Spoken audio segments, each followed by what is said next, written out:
Olha, é muito difícil isso, Lucão, porque o equívoco do Thiago nesse vídeo foi querer falar com dados médios do IBGE, porque a média não mostra nada. Se eu tô com a minha cabeça no forno e meu pé no congelador, meu corpo, na média, tá numa temperatura legal, mas eu tô morto. Entendeu? Então é muito complicado, como o Serbasi falou, num país de proporções continentais, você queria falar pro brasileiro médio. Esse cara não existe. Porque você pega a renda média do Brasil, tem um punhado de bilionários que puxa a renda pra cima. Entendeu? Então, se você pega, né, a renda, ela é puxada por alguns poucos caras. Se um cara vai embora, a renda diminui. Eu sei que é muita gente, então é muito complicado. Até pensando em preço de aluguel. Poxa, eu dei uma rodada pelo Brasil, eu fui militar. Antes de vir para São Paulo, eu morei em Boa Vista. Lá eu pagava 1.500 de aluguel para morar na melhor localização da cidade, num apartamento de 80 metros quadrados. Cheguei aqui em São Você Paulo... não paga meu condomínio hoje. Pois é, em São Paulo eu cheguei, 2017, isso era 2017, não sei como é que tá lá hoje. Mas em São Paulo eu paguei 4.500 para morar num apartamento de 45 metros quadrados. Então, o apartamento caiu praticamente pela metade em termos de metragem e o valor do aluguel subiu 3 vezes. Sendo que o condomínio também era mais caro, o pão de açúcar da região era muito mais caro, era o mercado gourmet que havia lá. Tal Se bem que lá... cascata, né? Pois Tudo é mais caro em torno daquilo que é caro. E em Roraima até que o preço das coisas no mercado era caro, porque salmão chegava de avião, entendeu? Tinha umas coisas assim. Mas moradia, que é principalmente aquilo que mais impacta o orçamento de uma família, era muito, mas muito mais caro. E pensando nisso, cara, eu acho que quem tá em rede social tem que escolher o público com o qual quer falar. É que o Thiago é muito grande, cara. Você tem 5 milhões de investidores na bolsa, o Thiago tem 8,5 milhões de pessoas seguindo ele. Então é todo mundo que investe na bolsa e mais um monte de gente que não investe. Então é complicado você falar com todo esse público. E quanto maior você fica, mais fácil é darem pancada em você. Por mais que você tome cuidado. Tem um vídeo que alcança 1 milhão de pessoas, basta 1.000 pessoas insatisfeitas para fazer um estrago. E são caras que não vão se identificar. E aquele negócio, né? O Thiago é um cara muito educado. Educadíssimo, pô. Se tem 10 pessoas aqui em volta... Pois é, pô. Se tem 10 pessoas aqui em volta do Thiago, e o Thiago sabe, aquela pessoa ali, pô, Thiago, ela não gosta que você use tal termo. Ele não vai usar. Porque ele não quer ofender aquela pessoa. Se tem 100 pessoas, aí é mais complicado, né? Thiago, então, aquele lá não gosta de tal termo, aquele não gosta de não sei o quê, aquele ali não suporta estatísticas do IBGE. Então, ele ainda consegue se comportar. Agora, quando tem 1.000, 10.000, 1 milhão, você pode falar, vai ter um cara, ué, mas por que ele não falou, fascista, né? Como é que ele faz isso? Entendeu? Então não dá, cara. É um jogo de número. Depois de um tempo, poxa, não tem como você agradar todo mundo. Infelizmente, né? Eu acho curioso quando surge um comentário nos meus posts, o cara falando, pô, mas eu não ouço mais esse cara porque ele é comunista. Eu queria saber onde que a pessoa, o que que ela viu de referência para achar que eu sou comunista, esquerdista. Cara, não tem como. Quem defende soluções próprias, independência, liberdade, não tem como abraçar outra causa. Né? Mas tem gente que critica o meu trabalho por achar que eu sou esquerdista. Não sei se porque associa um programa de televisão que eu estava, algum comentário, ou simplesmente porque eu elogiei uma prática de governo. Todo governo tem atos bons e ruins. A pessoa acha que simplesmente eu assumo uma causa por um comentário. Acontece. É um recorte. Quero fazer uma última pergunta para vocês aqui. Qual que é a melhor coisa que nunca aconteceu com vocês? Olha, que interessante essa pergunta, cara. A melhor coisa que nunca aconteceu? Mas que poderia ter acontecido. Eu já vi um historiador falando que era o Neil Ferguson, falando que o principal evento do século XX foi não ter ocorrido uma terceira guerra mundial. Que esse foi o principal, porque a gente chegou em vários momentos muito, mas muito, muito, muito perto. Se eu for pensar na minha vida, cara, até sobre aquela questão dos hábitos, né?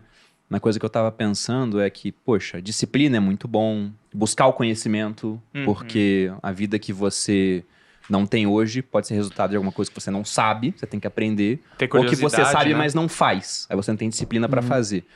Mas eu acho que aquilo que é mais importante é você focar em uma área que realmente pode mudar a sua vida em termos exponenciais, né?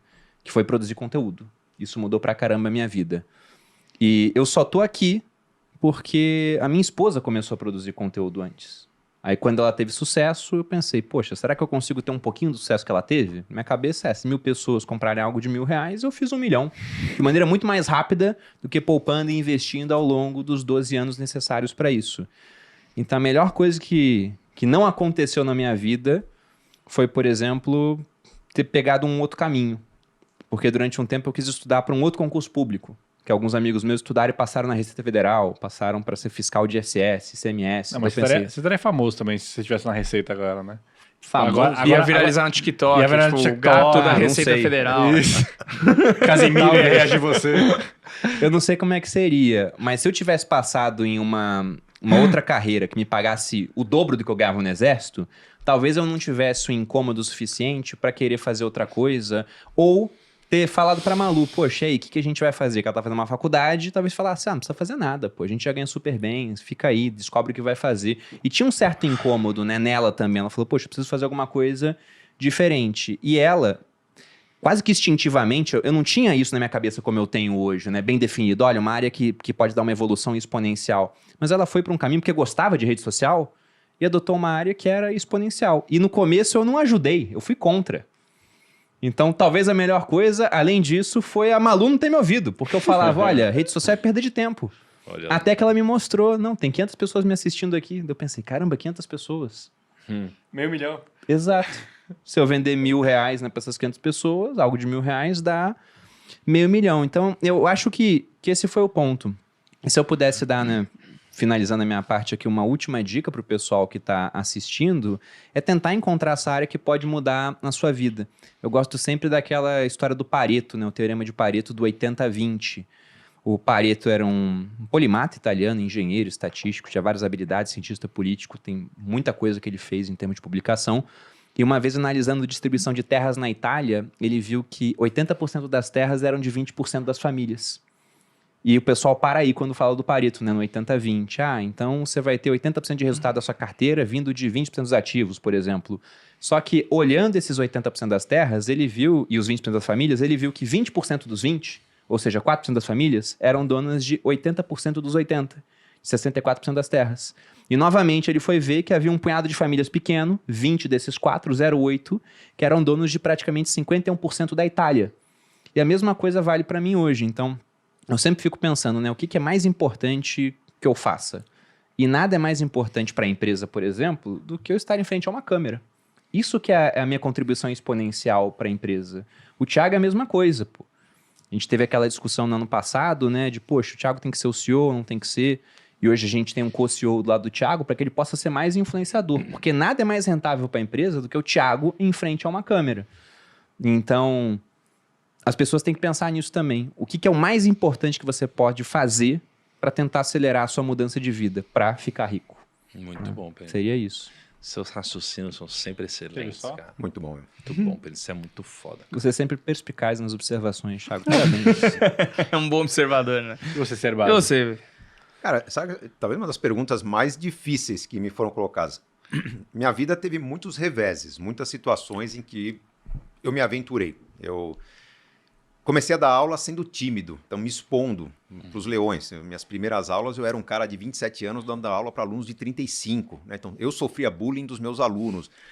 Então, eu diria que muita coisa ruim aconteceu na minha vida, mas eu fui muito resiliente. Eu soube lidar, eu soube administrar, eu soube descansar depois, eu soube colher alguma coisa. Um pouco do que o Ray Dalio coloca no livro dele, Princípios, lá que, pô, quando você dá um passo muito ousado, tenha certeza que você está aumentando muito a chance de errar, mas espere colher o melhor desse erro. Aprenda uma lição para dar um passo mais ousado ainda na próxima. Eu acho que eu me expus muito ao erro, num risco controlado, sabendo a hora de sair, sabendo a forma de responder, sabendo a forma de reagir, para que eu aprendesse coisas que eu não aprenderia ou levaria um caminho muito mais longo para aprender se eu fosse me aperfeiçoar, enfim, melhorar. Eu diria que a melhor coisa que não me aconteceu foi não confrontarem demais ideias rebeldes que eu tive. Eu comecei a dar aula de educação financeira porque me deram talvez a mais chata, a mais insossa das aulas que um professor pode dar num curso de alto nível, de pós-graduação, que era contabilidade básica no MBA Marketing. Porra, os caras que eu dei finanças, eu ter contabilidade básica com um professor jovem num sábado à tarde. Que pior podia acontecer na minha vida. Em vez de seguir os livros clássicos, né, quem é da área sabe, lá, de Udícibos e similares, eu decidi desmontar o livro e falar, cara, como que seria a contabilidade na vida da pessoa? Pedi para o aluno levar para a aula na declaração de imposto de renda para a gente aprender balanço patrimonial ensinando para a pessoa, cara, o que é ativo? Pensa no conceito aí de bens e direitos que você tem. Né? O que é passivo? Pensa em dívidas e ônus reais. Cara, todo mundo aqui fazendo MBA, todo mundo vai estar com a vida diferente daqui a 5 anos. Vamos abrir a renda de cada um, patrimônio de cada um e fazer o balanço de cada um. Comecei a brincar de contabilidade com o imposto de renda das pessoas. Na prova eu cobrava o balanço da Petrobras, da Vale, enfim, uma pessoa sabia fazer. Eu acho que se um professor de contabilidade me visse fazendo aquilo, eu ia falar, cara, varre esse moleque daqui que ele está ensinando contabilidade de um jeito que não tem nada a ver com o livro, não está seguindo a bibliografia, a ementa do curso. Eu deixei de seguir ementas de curso e, de certa forma, não me confrontaram. Se aquilo acontecesse naquele momento, eu seria um professor de contabilidade, nada contra a contabilidade, mas não teria aberto as fronteiras que eu abri no meu trabalho.